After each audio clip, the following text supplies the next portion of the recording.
Hello बच्चों, स्वागत है आपका अपने YouTube चैनल मां सरस्वती कोचिंग सेंटर में। तो आइए स्टार्ट करते हैं आज की क्लास। और आज की क्लास में हम देखेंगे 2025 बोर्ड एग्जाम हाई स्कूल में जो है आने वाले महत्वपूर्ण प्रश्न। तो आज की वीडियो में हम लोग देखते हैं सांख्यिकी से संबंधित प्रश्न। तो पहला प्रश्न हमारा है, कल्पित माध्य विधि से समांतर माध्य ज्ञात कीजिए। देखिए, अभी तक आप लोग समांतर माध्य जो है ज्ञात किए थे, लेकिन डायरेक्ट मेथड अर्थात प्रत्यक्ष विधि द्वारा समांतर माध्य ज्ञात किए थे। तो आज हम आपको जो है बता रहे हैं कल्पित माध्य विधि द्वारा जो है किस तरह से आप समांतर माध्य ज्ञात कर सकते हैं।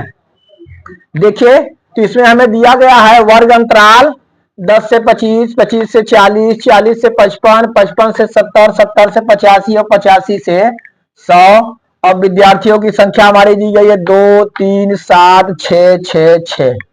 इस तरह से एक बारंबारता बंटन सारणी हमें दी गई है और कल्पित माध्य द्वारा इसका हमें समांतर माध्य ज्ञात करना है। तो चलिए हम देखते हैं किस तरह से जो है हम स्टार्ट करेंगे इसे। तो हम देखते हैं कि डायरेक्ट मेथड में हम क्या करते थे, एक ऐसी सारणी बनाई जाती थी जिसमें 6 कॉलम होते थे। लेकिन कल्पित माध्य वाले में आप देखेंगे कि एक कॉलम बढ़ जाएगा। तो देखिए, सबसे पहले हम सारणी बनाते हैं।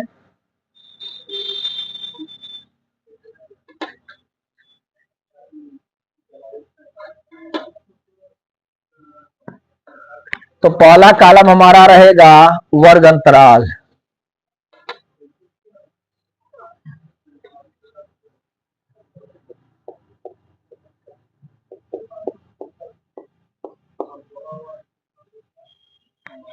अगला कॉलम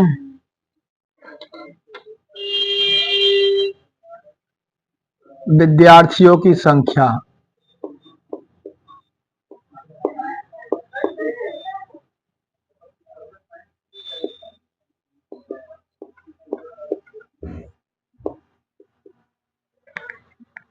अगला कॉलम फिर हम देखेंगे, हम लिखते हैं मध्य बिंदु।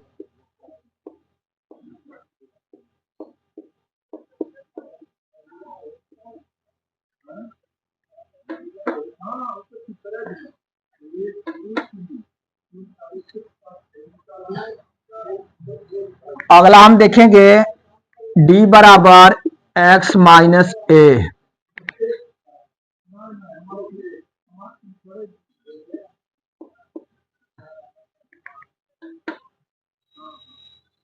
और एक अगला कॉलम बनेगा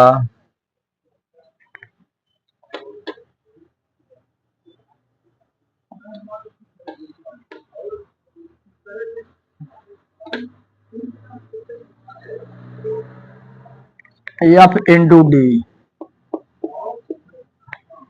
यहाँ पे देखेंगे मध्य बिंदु को हम एक्स से प्रदर्शित करेंगे और विद्यार्थियों की संख्या को एफ से। इस तरह से हम सारणी बना लेते हैं।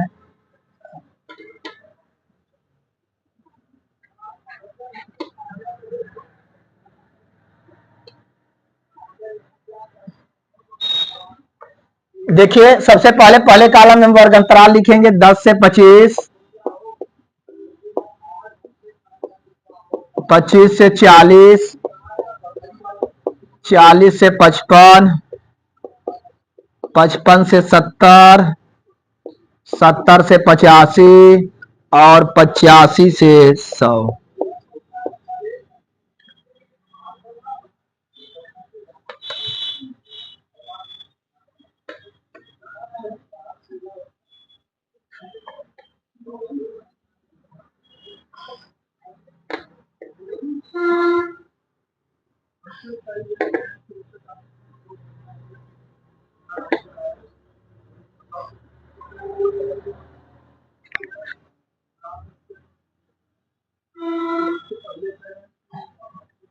जरा सा जो है लाइन तिरछा हो जा रहा है, हम देखेंगे।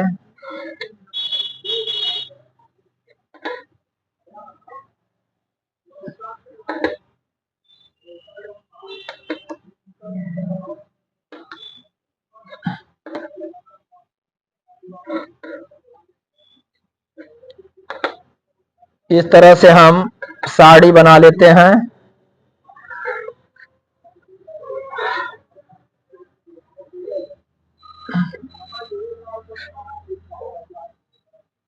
ठीक, चलिए देखिए डायरेक्ट मेथड में हम देखते हैं। डायरेक्ट मेथड में क्या होता है कि एक ऐसी सारणी बनाई जाती है जिसमें 4 कॉलम हो, लेकिन देखिए इसमें कहा गया है कल्पित माध्य बीच से समांतर माध्य ज्ञात कीजिए। तो कल्पित माध्य से हम करेंगे तो इसके लिए हमें 1 2 3 4 5 कॉलम बनाने की जरूरत पड़ेगी। सबसे पहला कॉलम हमारा वर्ग अंतराल से संबंधित है, दूसरा विद्यार्थियों की संख्या यहाँ पे 2 3 7 6 6 6 इस तरह से। तीसरा कॉलम हमारा है मध्य बिंदु। मध्य बिंदु का मतलब देखिए जैसा कि आपको बता चुके हैं वर्ग अंतराल में जो है निम्न सीमा और उच्च सीमा, निम्न सीमा और उच्च सीमा जोड़ करके उसके बटे 2 हम करते हैं। तो यहाँ पे हम देखते हैं 25 10 35, 35 बटे 2 करेंगे तो देखेंगे 17.5 प्राप्त होगा। 35 बटे 2 हम करेंगे तो 35 बटे 2 का आधा 17.5। आगे हम देखेंगे 40 और 25, 40 25 आप जोड़ रहे हैं कितना हुआ 40 25 65, 65 का हो जाएगा आधा 32.5। ठीक, इन दोनों को जोड़ करके हमें 2 का भाग देना है। और एक आप जो है डायरेक्ट कर सकते हैं, देखिए जितने का अंतराल है इसमें क्रमशः उतना हम जो है अगले पद में जोड़ते जाएंगे पहले पद में, और हमारा अगला वाला जो है प्राप्त होता जाएगा। 10 और 15 25, 15 का डिफरेंस है। इस तरह से जो है 17.5 में हम 15 जोड़ दिए तो 32.5 हुआ। अब 32.5 में हम अगर 15 जोड़ दे रहे हैं तो 32 5 37 10 47.5, 47.5 में फिर हम 15 जोड़ेंगे तो 47 5 52 10 62.5, और 62.5 में आप फिर 15 जोड़ेंगे तो 62 5 67 10 77.5, और 77.5 में आप जो है 15 फिर जोड़ेंगे 77 5 82 10 92.5। ठीक, और ऐसे आप चेक कर सकते हैं 25 10 35 का आधा जो है 17.5, 40 25 65 का आधा 32.5, 55 40 हो जाएगा आपका 95, 47.5 और 70 और 50 120 5 125 का आधा जो है 62.5, और देखिए 70 85 155, 155 का आधा आपका 77.5। ठीक ना, और जो है 85 100 185 185 का आधा 92.5। तो इस तरह से हम देखते हैं कि हम मध्य बिंदु ज्ञात किए। ठीक, अब हमें ज्ञात क्या करना है, अब d बराबर x माइनस ए, डी बराबर क्या होगा x माइनस ए। तो जरा ध्यान दीजिए यहां पे देखिए x तो हमें मालूम है लेकिन a क्या है, ए वही हम कल्पित माध्य लेते हैं। इसमें देख रहे हैं 1 2 3 4 5 6 देख रहे हैं, ये 6 टोटल है। तो हम कोई बीच वाला ले लेंगे, अगर जो है जैसे 5 है 7 है 3 है तो बीच वाला लेने में आसानी है। इसमें हम देख रहे हैं 1 2 3, इधर से 1 2 3 दोनों बीच वाला मिल रहा है। बीच में हमारे 2 ठो आ गए तो कोई भी एक हम ले लिए, जैसे मान लिए इसी को हम ए मान लिए, 47.5 को हम ए मान लिए। अब यहाँ पे देखिए d बराबर x माइनस ए, अर्थात प्रत्येक इसमें से जो है 47.5 हमें क्या करना होगा घटाना होगा। अब यहां से 17.5 में से आप 47.5 घटाएंगे, ध्यान देंगे 17.5 में से 47.5 घटाएंगे तो आप उल्टा घटाएंगे, 47.5 में से 17.5 आप घटा दीजिए, 7 में से 7 गए 0, 5 में से 5 गए 0, यहां बचा 3, अच्छा 30.0 हमें 30 प्राप्त हुआ। लेकिन 17.5 में से 47.5 घट रहा है, कम में से ज्यादा घटा रहे हैं, इसलिए इसका साइन क्या होगा माइनस, माइनस चिन्ह लेंगे -30। उसी तरह से 32.5 में से 47.5 घटाना है तो दोनों का डिफरेंस हुआ कितना 32 5 37 10 47 -15, कितना -15 हम लिखेंगे। 32.5 में से 47.5 घटाए तो आप 47.5 में से 32.5 घटा के माइनस का चिन्ह लगा दीजिए। 5 में से 5 गए 0, 7 में से 2 गए 5, यहाँ 4 में से 3 गए 1, कितना आया 15, तो हम लिखते हैं -15। आगे देखिए 47.5 में से इसमें भी यही घटाएंगे, जब सेम संख्या घटेगी तो कितना आ जाएगा 0 आ गया। फिर आगे देखिए 62.5 में से 47.5 घटाया जाएगा, 62.5 में से 47.5 घटाएंगे 0, 12 में से 7 गए 5 और यहाँ बचा 5 में से 4 गए 1, अर्थात क्या प्राप्त हुआ 15। फिर हम देखते हैं 77.5 में से 47.5 घटाएंगे तो 77, 30, 47 क्या प्राप्त हो गया 30 प्राप्त हो गया। उसी तरह से 92.5 में से आप 47 घटाएंगे 47.5, 92.5 में से 47.5, 0, 12 में से 7 गए 5, 8 में से 4 गए 4, कितना प्राप्त हुआ 45 प्राप्त हुआ। ठीक, तो इस तरह से हम देखते हैं हम जो है डी ज्ञात किए, क्या ज्ञात किए डी ज्ञात किए। फिर से एक बार देखिए आप लोग, सबसे पहला कॉलम हमारा वर्ग अंतराल का रहेगा, दूसरा कॉलम हम विद्यार्थियों की संख्या अर्थात बारंबारता यानी एफ से प्रदर्शित करते हैं उसे हम, और तीसरा कॉलम हमारा मध्य बिंदु, तो मध्य बिंदु में हम क्या करते हैं मध्य बिंदु को एक्स से प्रदर्शित करते हैं और यहाँ निम्न सीमा उच्च सीमा दोनों को जोड़ करके उसका आधा कर देते हैं। तो प्रत्येक को दोनों को जोड़ करके आधा किए तो इस तरह से हमें तीसरा कॉलम प्राप्त हुआ। चौथे कॉलम में है हम जो है कोई कल्पित माध्य ले लेंगे ए, तो d बराबर x माइनस ए, तो हम जो है कोई बीच वाला लेते हैं तो इधर से हम 47.5 लिए, तो इसमें से हम जो है प्रत्येक में से 47.5 घटाए तो जैसा कि हमें प्राप्त हुआ -30, -15, 0, 15, 30, 45। अब हमें क्या करना है f इंटू डी, और f और d का गुणा करना है। आप देख रहे हैं f यहाँ पे है बारंबारता और d इसका गुणा करना है। 30 का -30 का 2 में गुणा करेंगे तो आएगा -60, 15 तिया 45 -45, और देख रहे हैं 7 का 0 में गुणा करेंगे 7 0 0, इधर देखेंगे 15 छक्का क्या हो जाएगा 90, फिर देखिए 30 छक्का 180, फिर 45 छक्का करेंगे 6 पचे 30 की 0 3, 6 चौके 24, 3 27, 270। इस तरह से f इंटू डी हम प्राप्त किए। अब हमें क्या ज्ञात करना है,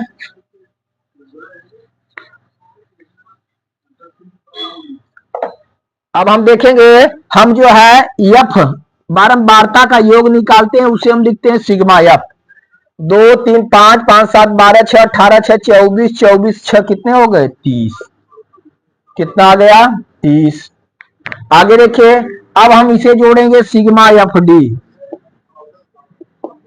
इसमें क्या करेंगे हम शून्य के ऊपर हम देख रहे हैं माइनस वाली संख्याएं हैं, शून्य के नीचे प्लस वाली संख्याएं हैं, माइनस को हम अलग जोड़ देंगे और प्लस को अलग जोड़ देंगे, फिर उसका जो है डिफरेंस निकाल लेंगे। तो यहाँ देखिए 60 और 45 हो गया -105, ऐसे आप जोड़ रहे हैं 0 0 0 हुआ, और फिर 9 8 17 17 7 24 की 4, 24 की 4 हासिल लगा 2 1 3 2 5, 540 हुआ। इसमें से हम घटा देंगे 10 में से 5 गए 5, यहाँ बचा 3 और यहाँ बचा 4, अर्थात क्या प्राप्त हुआ 435। तो सिग्मा एफ बराबर हो गया 30 और सिग्मा एफ डी कितना हो गया 435। ठीक ना। अब हम क्या ज्ञात करेंगे, हमें ज्ञात करना है समांतर माध्य। क्या ज्ञात करना है समांतर माध्य। तो देखिए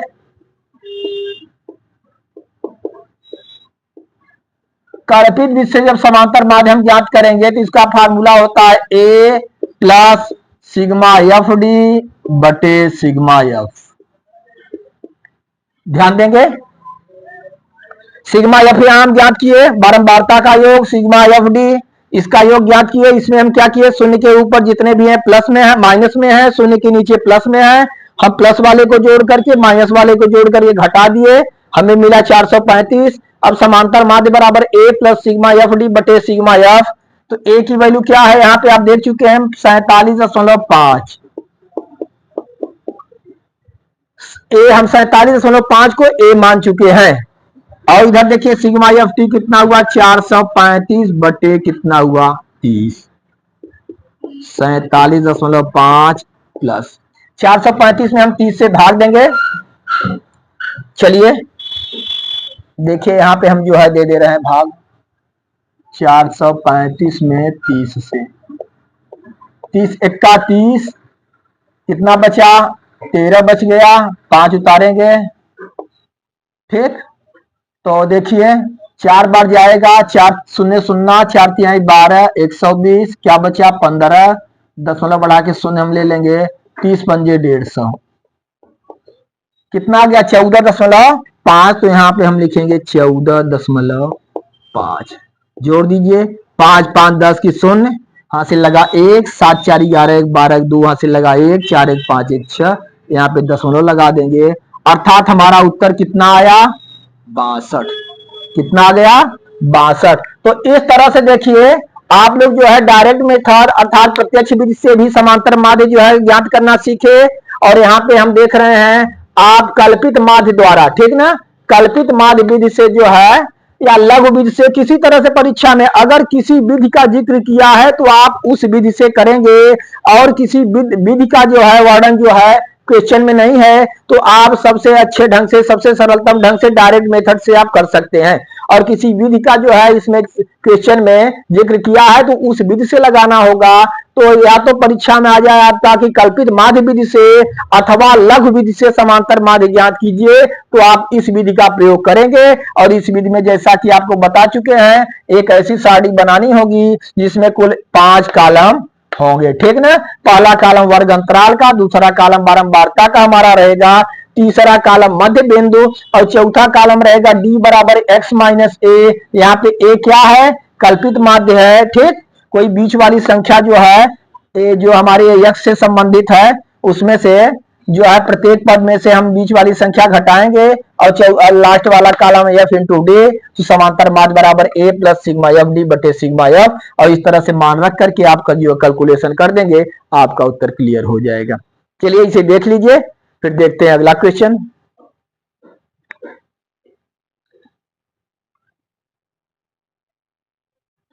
तो आइए बच्चों देखते हैं अगला क्वेश्चन। अगला क्वेश्चन हमारा है निम्नलिखित आंकड़ों का बहुलक ज्ञात कीजिए। ध्यान दीजिए, यहाँ पे हमें जो है कुछ आंकड़े दिए गए हैं, इसका हमें ज्ञात करना है बहुलक। तो इसमें हम देखते हैं आयु दिया है वर्षों में 5 से 15, 15 से 25, 25 से 35, 35 से 45, 45 से 55 और 55 से 65। यहाँ पे इसकी जो है इसमें रोगियों की संख्या दिया है 5 से 15 वर्ष की आयु वाले रोगियों की संख्या 6, इसमें रोगियों की संख्या 11, इसके अंतर्गत रोगियों की संख्या 21, यहाँ 23, 14 और 5। तो हमें इसका क्या ज्ञात करना है, हमें इसका बहुलक ज्ञात करना है, ठीक। चलिए तो देखते हैं बहुलक हम कैसे ज्ञात करते हैं। तो बहुलक ज्ञात करने के लिए हमें जो भी सारणी दी गई है यहाँ पे देख रहे हैं, इसमें हमें अलग से सारणी बनाने की कोई आवश्यकता नहीं है। बस इसी जो है जो भी सारणी दी गई है 2 कॉलम दिए गए हैं, इसमें कोई एक्स्ट्रा कॉलम बनाने की आवश्यकता नहीं है, इसी से हम बहुलक ज्ञात कर सकते हैं। तो कैसे ज्ञात करेंगे बहुलक, सबसे पहले हम देखेंगे इसमें सबसे पहले हमें देखा जाता है, देखिए इस तरह से पहले हम सारणी बना लेते हैं तो आपको जो है ज्यादा बेहतर समझ में आएगा।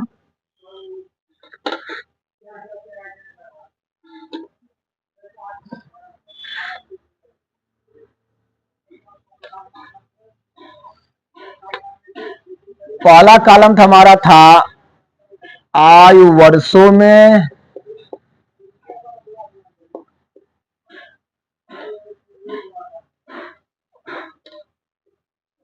अगला है रोगियों की संख्या।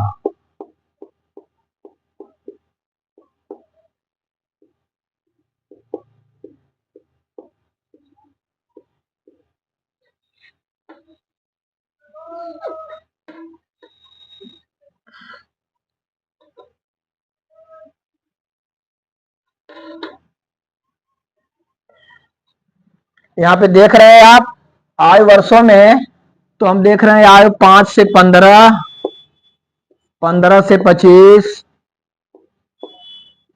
25 से 35, 35 से 45, 45 से 50, सॉरी 35 से 45, 45 से 55 और 55 से 65, ठीक। रोगियों की संख्या में हम देखेंगे 6, 11, 21, 23, 14 और 5।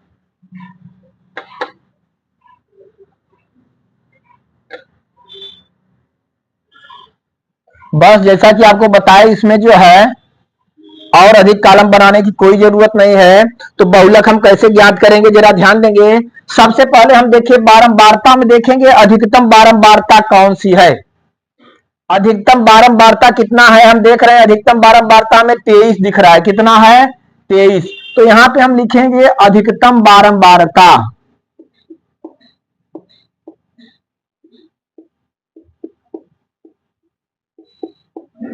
अधिकतम बारंबारता बराबर 23। अब देखिए अगर अधिकतम बारंबारता 23 है तो इसके सामने वाला वर्ग बहुलक वर्ग होगा। अतः हम लिखेंगे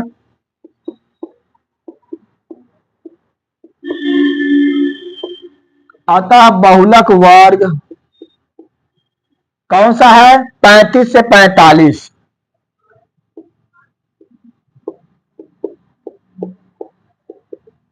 ठीक, ध्यान देंगे। सबसे पहले बारंबारता में हम क्या करते हैं, बहुलक के लिए क्या करेंगे, सबसे अधिकतम बारंबारता देखते हैं। तो अधिकतम बारंबारता देखिए 6, 11, 21, 23, 14, 5।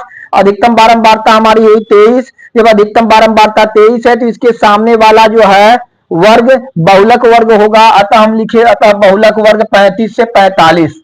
अब जरा ध्यान दीजिए, इसमें जो निम्न सीमा है उसे हम यल से प्रदर्शित करते हैं। तो यल बराबर हमारा हो गया 35। कितना हुआ? यल बराबर 35। और देखिए बहुलक वर्ग के सामने बहुलक वर्ग की बारंबारता को हम जो है F1 से प्रदर्शित करते हैं। किससे? F1 से। तो F1 बराबर हमारा कितना हो गया? 23। F1 बराबर 23। बहुलक वर्ग के पहले वर्ग की बहुलक वर्ग के पहले वर्ग की बारंबारता को F0 से प्रदर्शित करते हैं। तो F0 हमारा 21 हुआ, अर्थात F0 हम लिखेंगे 21। अब बहुलक वर्ग के बाद वाले वर्ग की बारंबारता को F2 से प्रदर्शित करते हैं। तो F2 बराबर हमारा क्या हो गया? 14। ध्यान देंगे फिर से आप, हम देखेंगे सबसे पहले बहुलक के लिए सबसे पहले बारंबारता को देखेंगे। और अधिकतम बारंबारता हमारी 23 है तो इसके सामने वाला वर्ग जो है बहुलक वर्ग हुआ। तो हम लिखे अधिकतम बारंबारता 23, अतः बहुलक वर्ग कितना हुआ? 35 से 45। तो देखिए इसकी निम्न सीमा यल कही जाएगी। तो यल बराबर क्या हुआ? 35। और बहुलक वर्ग की बारंबारता अर्थात जो है बहुलक वर्ग की बारंबारता क्या है? 23 है। तो हम लिखेंगे F1 बराबर 23। और बहुलक वर्ग के पहले वर्ग की बारंबारता को F0 से प्रदर्शित करते हैं। तो F0 बराबर 21। और बहुलक वर्ग के बाद वाले वर्ग की बारंबारता को हम क्या कहते हैं? F2। F2 बराबर कितना हुआ? 14। अब देखते हैं इसमें कितने का डिफरेंस है। इसमें डिफरेंस 10 का है। तो H बराबर हम लिखते हैं 10। क्या लिखेंगे? 10। ठीक, इतनी जानकारी आपको होनी चाहिए ही हो गया। अब हम बहुलक ज्ञात करेंगे। अब हम लिखेंगे बहुलक बराबर यल प्लस ध्यान देंगे F1 माइनस F0 बटे 2F1 minus F0 minus F2 into H। ध्यान देंगे बहुलक बराबर यल प्लस F1 माइनस F0 अपान 2F1 minus F0 minus F2 गुणे H। बहुलक बराबर यल कितना है? यल आप देख रहे हैं 35 प्लस F1 देखिए F1 की वैल्यू 23 माइनस F0 21 बटे 2F1 2 गुणे 23 माइनस F0 कितना है? 21 माइनस F2 आप देख रहे हैं 14 गुणे H की वैल्यू कितना है? 10। ठीक, ध्यान देंगे बहुलक बराबर 35 प्लस F1 का मान कितना है? 23 माइनस F0 21 बटे 2F1 2 गुणे 23 माइनस F0 21 और F2 कितना है 14 इंटू एच की वैल्यू कितना है 10। बस इसी को हम हल कर देंगे, बहुलक हमारा क्या हो जाएगा प्राप्त हो जाएगा।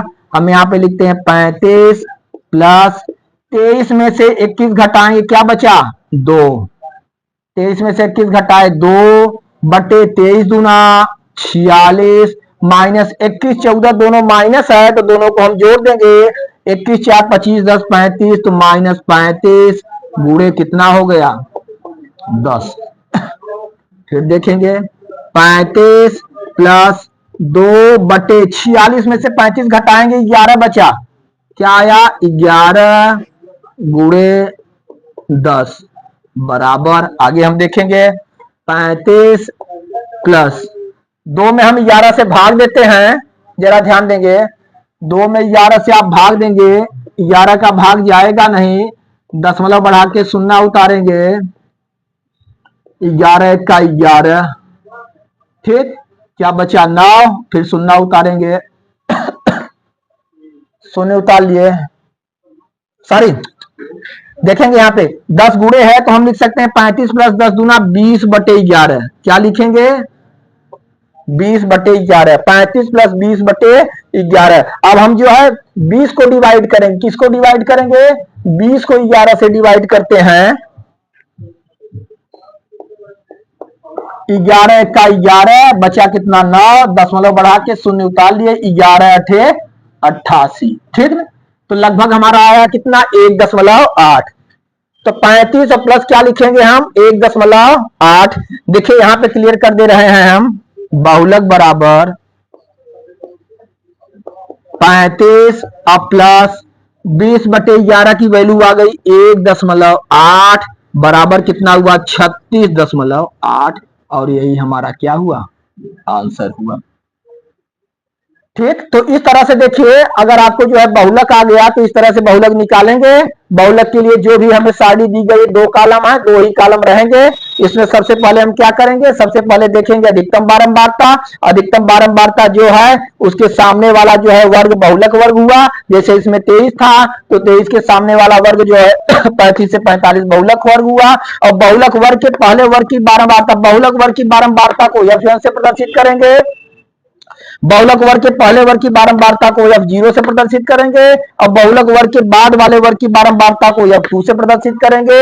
और इसमें देख रहे हैं बहुलक वर्ग में जो है निम्न सीमा है उसे L से प्रदर्शित करेंगे और इन दोनों में जो डिफरेंस है उसे S से प्रदर्शित करेंगे। फिर बहुलक का formula L plus F1 minus F0 बटे 2F1 minus F0 minus F2 into H। और इस तरह से आप मान को रख करके आप याद कर सकते हैं जैसा कि जो है इस आंकड़े का बहुलक जो है सारणी का कितना है हमारा 36.8। चलिए तो इसे आप जो है नोट करिए और यहां तक क्लियर करिए। फिर अगली वीडियो में हम आप लोगों को जो है इससे संबंधित और क्वेश्चन बताएंगे। और निश्चित है बोर्ड एग्जाम में जो है ऐसे क्वेश्चन निश्चित आएंगे, भले ही अंक दूसरा दिया हो लेकिन समांतर माध्य माध्यिका और जो है बहुलक तीनों जो है अक्सर जो है बोर्ड एग्जाम में पूछे जाते हैं। तो इसे आप लोग अच्छी तरह से रिवीजन कर लीजिएगा। चलिए देखिए इसे।